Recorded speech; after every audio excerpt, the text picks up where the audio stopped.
오늘은 지혜를 가진 자는 복되도다 라고 하는 제목으로 은혜의 시간을 좀 나누어 보고자 합니다. 오늘 이 본문은 특별히 추석이라고 하는 것을 감안하고 제가 선택한 본문입니다. 추석과 설이 되게 되면 제 기억 속에 항상 우리 할머니, 할아버지와 부모님들이 덕담을 하시잖아요. 참 중요한 내용이에요. 오늘 내용도 하나님께서 솔로몬을 통해서 할아버지, 할머니의 심정으로, 아버지, 어머니의 심정으로 우리 각자에게 내 아들아, 내 딸아, 내 손자야, 내 손녀야 라고 하면서 주시는 말씀이에요. 이 말씀으로 들어가기 이전에 제가 미국에 대해서는 특별하게 로망이 없어요. 특히나 나야가라 폭포를 보고 나니까 더 이상 별로 미국에 대해서는 가고 싶은 곳이 없어요. 그런데 유럽에는 제가 안식년을 2차례나 보냈고 안식월도 보냈잖아요. 그럼에도 불구하고 여건이 된다 그러면 또 가고 싶다라는 생각이 들 정도로 개인적으로는 유럽이 좋아요. 그런데 유럽보다도 미국이 훨씬 좋은 점이 있는데 그 가운데 딱 한 가지를 선택해보라 하면 투표로 선출된 대통령이 선서를 하잖아요. 국민들 앞에서 내가 이렇게 나라와 국민들을 위해서 섬기겠다라고 선서를 할 때 성경책 위에 손을 얹고 선서하잖아요. 저는 너무나 부러운 거예요. 물론 그 선서를 했다 해가지고 그 대통령이 잘하는 건 아니에요. 하지만 그 나라가 전체적으로 리더라고 한다 그러면 누구 앞에서 선서를 해야 된다는 거예요? 하나님 앞에서. 눈에 보이지 않지만 이 성경을 우리에게 주신 장본인이시 하나님 앞에서 코랑되어 눈에 보이지 않는 그 하나님 앞에서 내가 이 미합 중국의 대통령으로서 이 나라와 국민들을 위해서 세계의 평화를 위해서 섬기겠다. 그 선포는 너무나 우리가 부러워할 수 있는 점이겠지요. 왜 그렇습니까?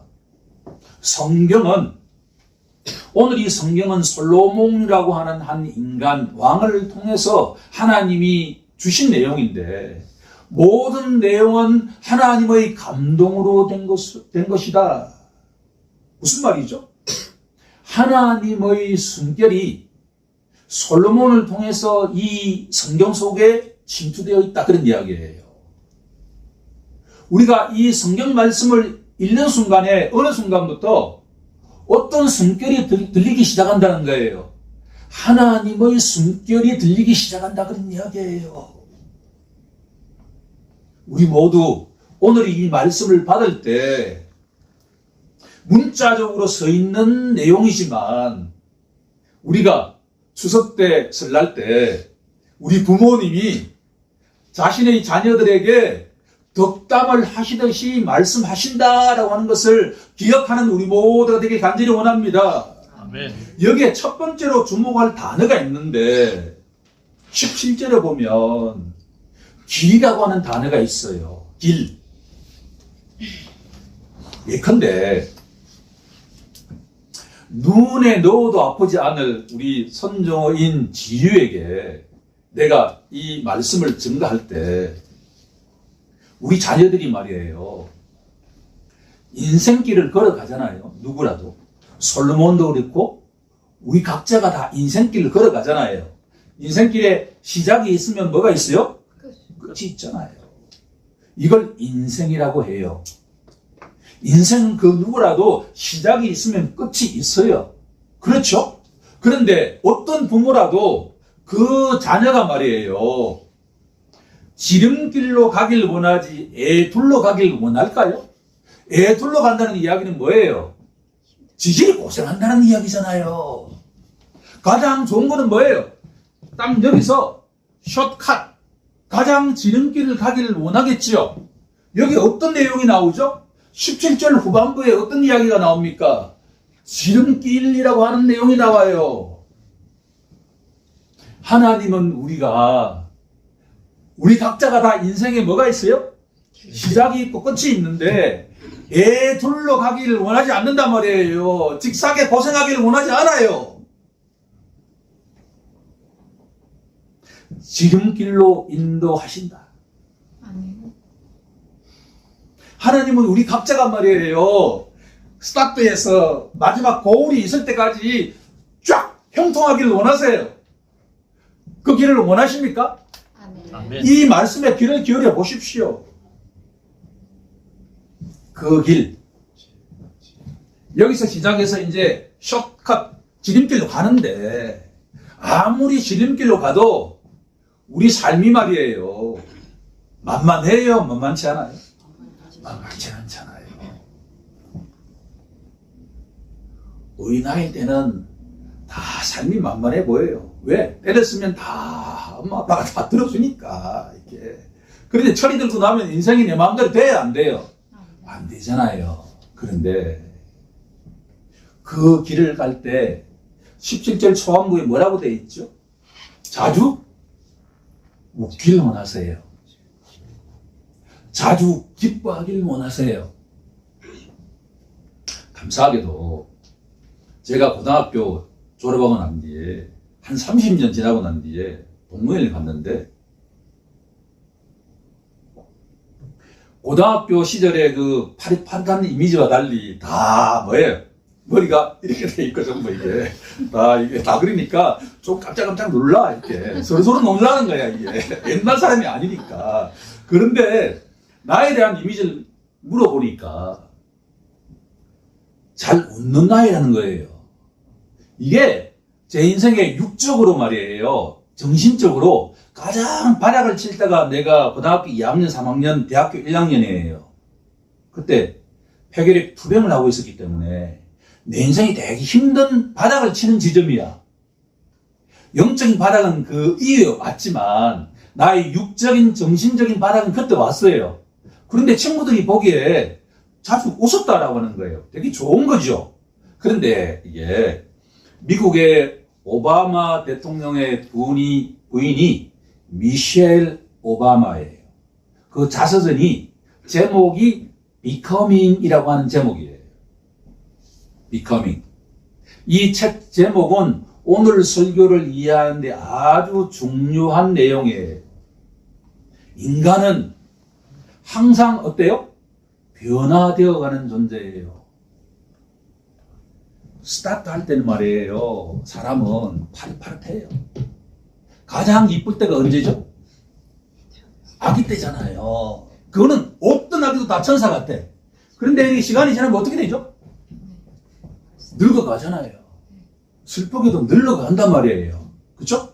그게 becoming이라고 하는 거예요. 변화되어가는 존재가 인간이에요. 그런데 인간이 becoming, 변화되어가는 존재라고 하면 하나님은 어떤 존재죠? 변화되지 않는 존재. 그걸 영어로 뭐냐고 그러면 being이라고 그래요. being. 어제나 오늘이나 영원히 동일하신 분, 그분이 대문자 God이라고 하는 거예요. 하나님이라고 하는 존재는 being, 어제나 오늘이나 영원히 동일하신 분이에요. 그런데 인간은 모두가 다 어제나 오늘이나 영원히 어떻게 되는 존재예요? becoming, 변화되어가는 존재란 말이에요. 그런데 그 책 가운데 오늘 아침에 다시 읽어봤는데 제 눈에 확 들어오는 한 구절이 있었어요. 이 미셸 오바마는 아주 똘똘한 흑인 변호사였지만 항상 따라붙는 게 뭐냐 그러면 노동자 계층의 흑인 여자라는 호칭이에요. 아버지가 평범한 노동자예요. 그런데 그 아버지로부터 뭘 배웠느냐? 세 가지를 배웠는데 첫 번째가 뭐냐 그러면 성실해야 된다. 이건 누구라도 우리가 같이 공유하는 거잖아요. 세 번째가 뭐냐 그러면 약속을 잘 지켜야 된다. 두 번째가 포인트예요. 자주 웃어야 한다. 저는 지금까지 제가 참 사랑을 많이 받으며 살았는데 우리 할아버지 할머니 우리 부모님들 우리 고모님 등등 아들 하나이기 때문에 엄청나게 사랑을 받았어요. 그런데 그 사랑 속에서 너가 살아갈 때 자주 웃어라, 자주 기뻐해라, 그런 이야기를 한 번도 들어보지 못했는데 친구들이 나를 자주 웃었다고 하니까 아이러니 아니에요 이게? 그렇죠? 그런데 성경은 뭐라고 합니까? 그의 길은 무슨 길이다? 즐거운 길이다. 오늘 이 추석을 맞이해가지고 우리 모든 인생길이 뭐예요? 즐거운 길이 되길 원합니다. 하나님은 우리 모든 인생이 말이에요. 그냥 막 이게 앵그리한 그와 같은 이게 얼굴이 아니라 날마다 아무리 세상이 요동쳐도 심지어 나에게 질병이 찾아와도 나에게 어떠한 상황이 오더라도 어떻게 하기를 바란다는 거예요? 해피하기를 원한다는 거예요. 즐거워하는 덕목을 갖춘 사람이 되길 원합니다. 아멘. 그러면 말이에요, 조크라고 하는 게 일상에 넘쳐요. 서구 사회와 우리나라의 근본적인 차이가 뭡니까? 우리의 정치인들은 조크가 있어요, 없어요? 없잖아요, 이게. 그런데 영국, 미국 등등에 보게 되면, 특히나 영국 보게 되면 조크를 통해서 뭔가 자기 이야기를 다 해. 들을 때는 웃는데 가만히 돌아서면 뭔가 빼 때리는 이야기야. 우린 다이렉트 직접적으로 막 이야기하잖아요. 그쵸? 그게 우리 사회와 유럽 사회의 차이가 아닐까라는 생각이 듭니다. 하나님은 우리가 처음부터 끝까지 지름길로 가기를 원하시고 그 길 가운데 무엇이 항상 있기를 원하시죠? 즐거움과 기쁨과 웃음이 날마다 넘쳐나기를 원하신다는 거예요. 더구나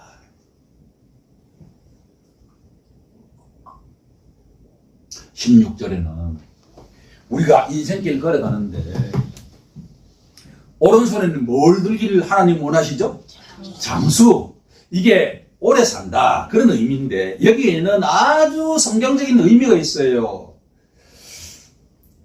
이스라엘 백성들에게 오래 산다는 이야기는 뭐냐 그러면 그냥 이렇게 무두설가처럼 969년 산다 그런 의미가 아니라 약속의 땅에서 이스라엘 백성들의 약속의 땅은 어디죠? 젖과 꿀이 흐르는 어디예요? 가나안 땅.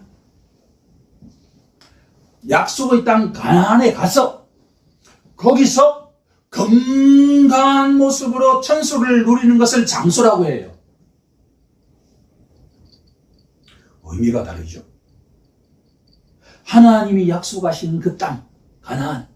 이 지상에서 하나님이 약속하신 그 가나안 땅에 정착해가지고 거기서 뭐예요? 날마다 기뻐하면서 오래 사는 것. 그게 오른손에 장수라고 하는 축복이 들기를 원한다는 이야기예요. 오늘 우리 모든 성도들에게 약속의 땅에서 건강해서 삶을 살아가는 그와 같은 축복이 있길 간절히 소망합니다. 아멘. 그게 아버지의 뜻이에요. 아버지가. 하나님은 우리 모두가 말이에요. 약속의 땅에 들어가기를 원하세요. 우리의 약속의 땅이 어디입니까? 저 천국이 아닌가요? 하지만 우리에게 약속의 땅은 이 원주인 줄로 믿습니다. 우리가 살아있는 이곳이 바로 약속의 땅이에요. 이 약속의 땅에서 이곳이 영원한 곳은 아니지만 이곳에서 뭐예요?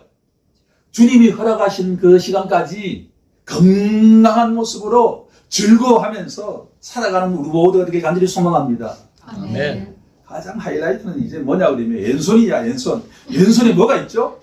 우리가 요즘 제일 부러워하는 북이잖아요. 이건 놀랄 이야기야. 부귀가 뭐예요? 부가 돈, 귀가 뭐예요?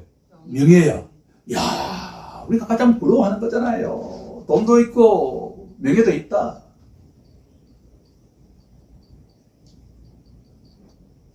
우리 모든 성도들이 말이에요. 이번 추석을 맞이해가지고 부귀가 충만한 것과 같은 축복이 임하길 원합니다. 아멘.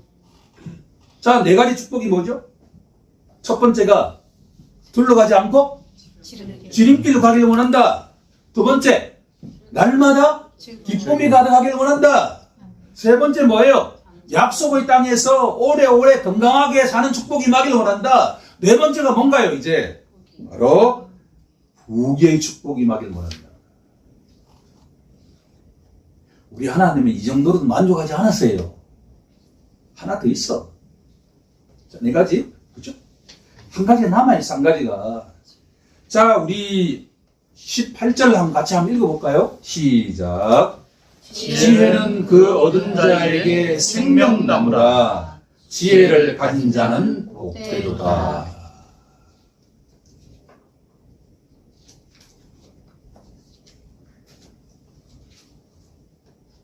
우리가 자, 또 시작해가지고 지름길 갑니다. 지금 지름길로 가다 보면 예상치 못한 일들이 생기죠. 그럴 때 우리 옆에 어떤 나무가 있다는 거예요? 생명나무가 있다. 생명나무가. 이 이야기는 성경 전체를 관통하는 내용이에요. 성경의 시작도 생명나무가 있다고 한다면 성경의 끝도 생명나무가 있어요. 창세기 3장에 가게 되면 오래 이야기할 건 아니지만 아담과 하와가 선악을 알게 하는 나무 열매를 따먹고 난 뒤에 에덴 동산에서 어떻게 되죠? 쫓겨나가죠. 쫓겨나갈 때 어떤 나무로부터 차단되었어요? 생명나무로부터 차단되었어요. 우리 인생에게는 아담의 후손에게는 생명나무가 없어요. 이 생명나무는 뭐냐 그러면 우리가 예상치 못해서 어떤 질병을 당했을 때 그 생명나무를 붙이면 치료의 역사가 일어나요. 우리가 어떤 상황에 빠지면 마음이 너무 아플 때가 있잖아요. 그 생명나무를 붙이면 어떻게 된다는 거예요? 위로를 받는다는 이야기예요. 그런데 죄 때문에 원죄 때문에 생명나무로부터 분리되었던 상태여서 이제는 어떤 상태로 바뀐다는 이야기예요. 성경 제일 끝이 요한계시록이잖아요. 요한계시록 22장에 한번 가볼까요? 요한계시록 22장.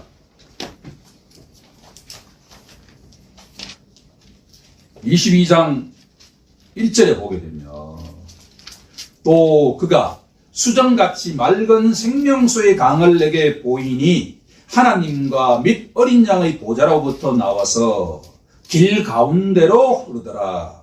강 좌우에 생명나무가 있어 12가지 열매를 맺되 달마다 그 열매를 맺고 그 나무 잎사귀들은 만국을 치료하기 위하여 있더라.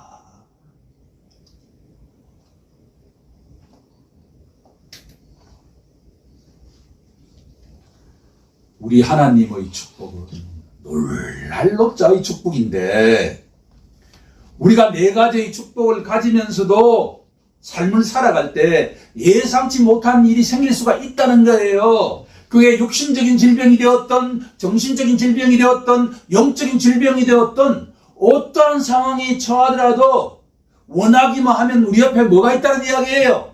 생명나무 열매가 있어가지고 그걸 먹는 순간에 다 치료된다는 이야기예요.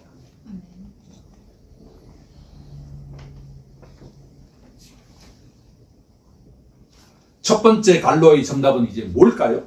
이 5가지 축복은 무엇을 가진 자는 이 5가지 축복을 얻을까요? 지혜를 가진 자가 그 축복을 다 누리게 된다는 이야기죠.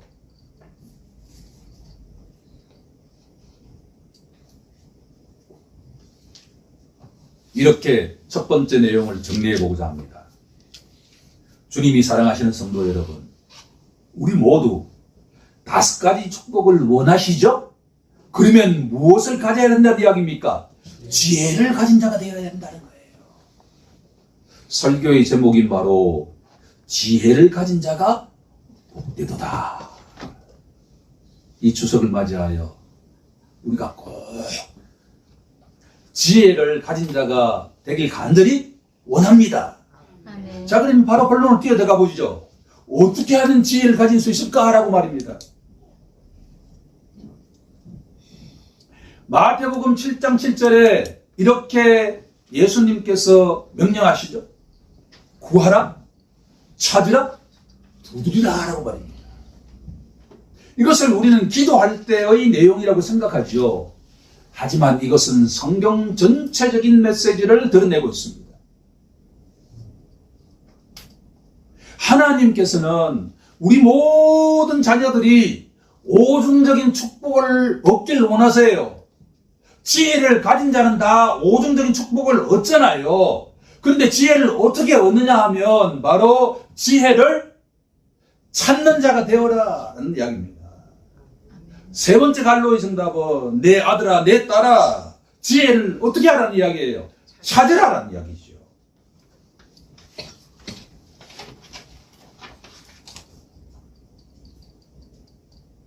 잠언서 2장 2절부터 한번 가보겠습니다. 내 길을 내 사랑하는 아들아 따라. 네 귀를 무엇에 기울이라고 하시죠? 지혜에 기울이라.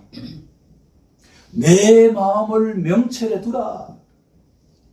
지혜라고 하는 셈에서 흘러나오는 개념이 명철이에요. 분별력이라고 하는 거예요. 지식을 불러 구하며 지혜라고 하는 셈에서 흘러나오는 것이 지식이에요. 명철을 얻으려고 소리를 높이며 은을 구하는 것 같이 그것을 구하며 감추어진 보배를 찾는 것 같이 그것을 찾으면 지혜를 구하고 두드리고 찾으면 하나님이 어떻게 하셨다는 거예요? 지혜를 주시겠다는 겁니다. 6절 우리 같이 합독해 보겠습니다. 잠언서 2장 6절 시작. 대저 여호와는 지혜를 주시며 지식과 명철을 그 입에서 내시며.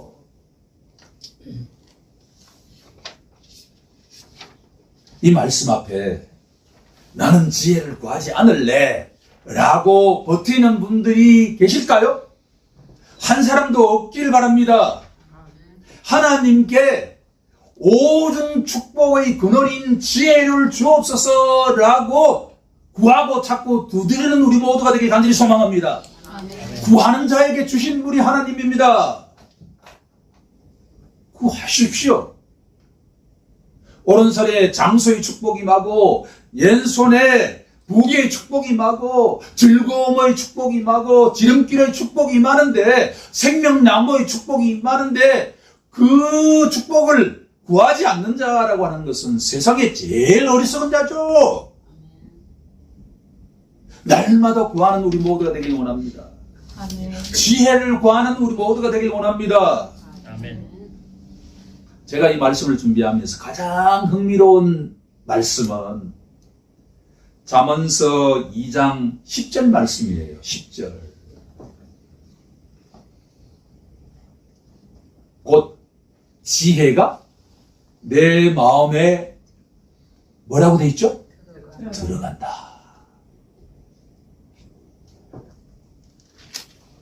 나는 이 말씀이 너무나 신묘막측한 말씀입니다.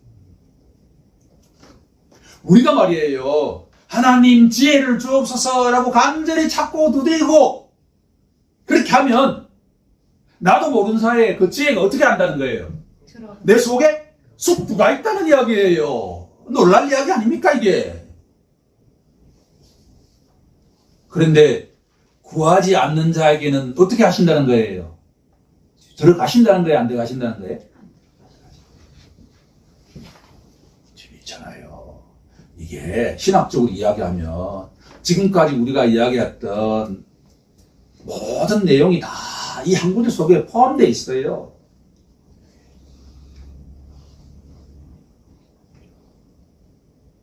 세 번째 갈로의 정답은 내 아들아 딸아 지혜를 찾으라. 우리 모두 찾는 자가 되길 간절히 소망합니다. 아멘. 자, 마지막 세 번째인데요. 지혜가 무엇이냐라고 하는 거예요.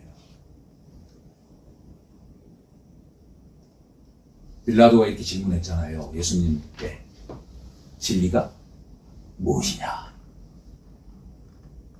저도 인생에 젊을 때, 방황할 때, 불경도 읽어보고, 가톨릭 성당에도 가보고, 이렇게 다양한 방황 가운데 질문이 항상 뭐냐 그러면, 진리가 무엇이냐? 진리가 무엇이냐라고 하는 빌라도의 질문이 나의 질문이었단 말이에요. 우리 모두의 질문이었겠지요. 그런데 빌라도의 잘못은 뭐냐 그러면 진리가 무엇이냐? What is the truth?가 아니라 뭐예요? 진리가 누구냐? 진리와 지혜는 인격체란 말이에요. 대상 사물이 아니라 Who is the truth? Who is the wisdom? 지혜가 누구냐라는 질문이지요. 이 세상에 말이에요. 오중 축복을 구하는 자에게 진리가 쑥 들어간다 그랬잖아요. 그럼 진리가 누구냐 말이에요. 진리가. 오늘 잠언서 속에 뭐라고 계시하고 있죠? 잠언서 3장 19절 20절에 가게 되면 바로 그 지혜가 누구냐? 여호와다. 여호와께서는 지혜로 땅에 털을 놓으셨으며 명철로 하늘을 견고히 씌우셨고 그의 지식으로 깊은 바다를 갈라지게 하셨으며 공중에서 이슬이 내리게 하셨느니라. 이제 결론에 도달했습니다. 우리가 오중 축복을 얻기 위해서는 누구를 찾아야 된다는 거예요? 여호와를 찾아라. Why? 왜 그렇죠? 자, 제가 오바마 대통령의 부인 미셸 오바마의 첫 제목이 뭐라고 했죠? Becoming. 이건 changeable. 상황에 따라서 변하는 거예요. 지혜는 어떤 상황에 되어도 변하지 않는 인격체예요. 그분이 누구냐? 여호와다. 출애굽기 3장 14절에 여호와를 어떻게 정의하고 있죠? 스스로 있는 자. 여호와, 하나님의 이름인데 여호와의 뜻은 스스로 있는 자다. 쉽게 말한다 그러면 어제나 오늘이나 영원히 뭐요? 동일하신 분. 그분이 여호와예요. 시간이 많이 갔기 때문에 책 한 권만 소개하고 결론을 맺고자 합니다. 제가 과학과 기술에 대해서는 전뱅이에요. 창피스럽지만 제가 성적이 바닥을 치는 애들의 마음을 제가 알잖아요. 왜? 기술 시간에 잤으니까. 수능 때 기술을 몇 점 맞은지도 몰라. 관심도 없어. 그런데 칼 세이건이라고 하는 천문학자가 쓴 코스모스라고 하는 책을 요즘 읽고 있는데 판타스틱. 우리 교회 모든 성도들, 특히 청년들은 꼭 코스모스라고 하는 책을 읽어보길 원합니다. 700쪽인데 지금 200쪽 읽었어요. 그런데 그러니까 나처럼 무지한, 여러분들 내보다 훨씬 나은 입장이에요. 나는 기술 피자도 모르는 사람이라니까. 내가 행강동 잘 못 따르는 사람이었는데 지금 달지만 아무튼 자, 그 책에 보니까 빛이 1초에 빛이 어느 정도의 거리를 가느냐. 빛이 우리 김현이 좀 알지 몰라. 이과 대학원생이니까 예. 빛이 반짝하는 빛이 1초 째깍. 지구를 7바퀴 돈다. 1초에.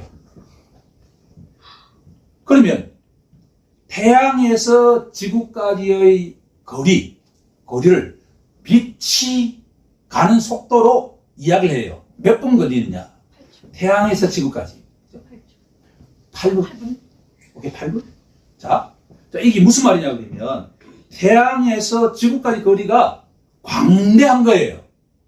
그러니까 태양계 속에 그러니까 행성이 9개 있잖아요. 이렇게 아침에 외우다가는 못 외웠는데 수성, 목성, 지구 뭐 이렇게 가더라 금성이 가더라고 쭉冥王星까지 가요. 이거 태양계라 그래요. 태양계. 이 거리가 엄청나다고 이 태양계의 사이즈가 이 거리가 말이에요. 그런데 이 태양계 같은 은하가 몇 개 있느냐? 이 우주에 1000억 개 있다는 게. 나는 잘 몰라. 1000억 개가 몇 개인지 잘 몰라. 그러니까 그러니까 하나님이 어떤 존재냐? 이 코스모스를 가만히 반복해서 읽어보면 그냥 우리가 믿음으로 모든 세계가 하나님의 말씀으로 지어진 줄을 아나니. 아멘. 오케이. 믿어요. 그런데 실질적으로 하나님이 어떤 분인지 잘 몰라. 그러니까 태양으로부터 지구가 얼마나 광대한 거리인지를 몰라 우리가. 그런데 이런 태양계가 전체 우주의 은하 속에 그러니까 하나다는 이야기 하나. 별로 설득이 안 돼. 빛이 1년 동안에 그러니까 빛이 태양에서 지구까지 가는 거리가 8분이라 그랬잖아요. 그러니까 이 빛이 1년 동안 가는 거리를 광년이라 그래. 광년. 그러니까 빛이 1년 동안 가는 거리예요. 그러니까 우주는 광년 단위로 나온다는 거예요. 여호와 하나님은 우리가 생각하는 분과 너무나 먼 당신이야. 그러면 이런 걸 묵상하면 묵상할수록 지구는 점이에요. 우주 속에 지구는 사진을 찍어보니까 점이야. 근데 그 속에 누가 있죠? 우리 각자가 있잖아요. 우리는 뭐예요? 계자씨 하늘보다도 이건 한자 용어로 미물이라 그래. 미물. 미천한 존재, 미물. 하나님은 그런 분인데 우리는 하나님을 옆집 아저씨 내지는 우리 할아버지처럼 대해요. 손자 손녀가 옛날에 할아버지가 기여하면 뭘 잡는다 그러죠? 상투를 잡는다. 당시에 할아버지의 정체성의 핵심이 상투거든요. 우리가 마치 이뻐하시는 할아버지 상투를 잡는 것과 비슷하다는 생각이 칼 세이건이라고 하는 코스모스라고 하는 책을 조금 읽어보니까 200주 앞에 건 다 잊어버렸는데 그림에도 불구하고 하나님의 광대하신 능력을 이해하는데 아주 유익하더라 그런 이야기예요. 아멘. 그러면 이제 우리가 오중적인 축복을 받기 위해서는 지혜이신 하나님을 의지해야 되잖아요. 그렇죠? 그러려면 어떻게 해야 되는가? 잠언서 3장 5절과 6절에 나와 있는 내용입니다. 너는 마음을 다하여 여호와를 신뢰하고 내 명철을 의지하지 말라. 왜 그렇죠? 하나님 보시기에 우리는 어떤 존재예요? 진짜 미물 중에 미물이야. 지구가 점 하나라고 한다면 우리는 존재는 거의 없어. 하나님 보시기에. 그런데 그분이 우리 각자를 어떻게 하셨죠? 찾아보셨잖아요. 우리가 간절하게 지혜를 구하고 찾고 두드리면 그 지혜가 어떻게 된다고? 어디 속으로 든다? 우리 속으로 든다 했죠? 그게 바로 예수 믿는 자다 그런 이야기예요.